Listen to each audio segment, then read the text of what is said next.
Le roi Charles célèbre non pas un mais deux anniversaires, sa date de naissance réelle en novembre et l'anniversaire officiel du monarque lors de la parade Trooping the Colour en juin. Une tradition qui pourrait ne pas être transmise à son successeur, le prince William. La famille royale britannique est connue pour ses traditions ancestrales, et l'une d'entre elles marque la vie des citoyens britanniques, la célébration de 2 anniversaires par le monarque en exercice. Ainsi, pendant ses 70 ans de règne, la reine Elisabeth ne loupait jamais la parade du Trooping the Colour. Le roi Charles, né le 14 novembre 1948, fait honneur à cette tradition en marquant son anniversaire personnel en novembre et son anniversaire officiel en juin.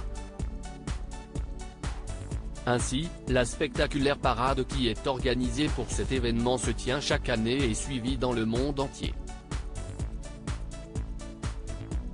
Elle voit les membres de la famille royale voyager en carrosse du palais de Buckingham à Horse Guards Parade pour assister à un service militaire grandiose, avant de ravir la foule avec une apparition sur le balcon du palais.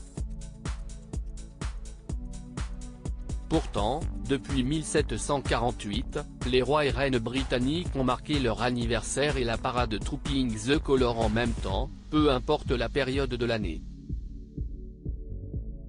La tradition de distinguer ces 2 anniversaires vient d'Édouard VII, qui a régné de 1901 à 1910 et est né en novembre. Il a ainsi décidé de déplacer la parade en mai ou juin, simplement dans le but d'avoir une météo clémente pour pouvoir tenir cette grande célébration en plein air. William sera-t-il privé de 2 célébrations ?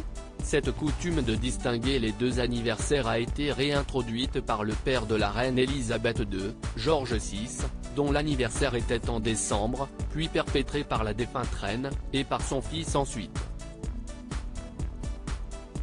Les répétitions ont ainsi déjà commencé pour celle du roi Charles III, qui se tiendra le week-end du 17 juin 2023.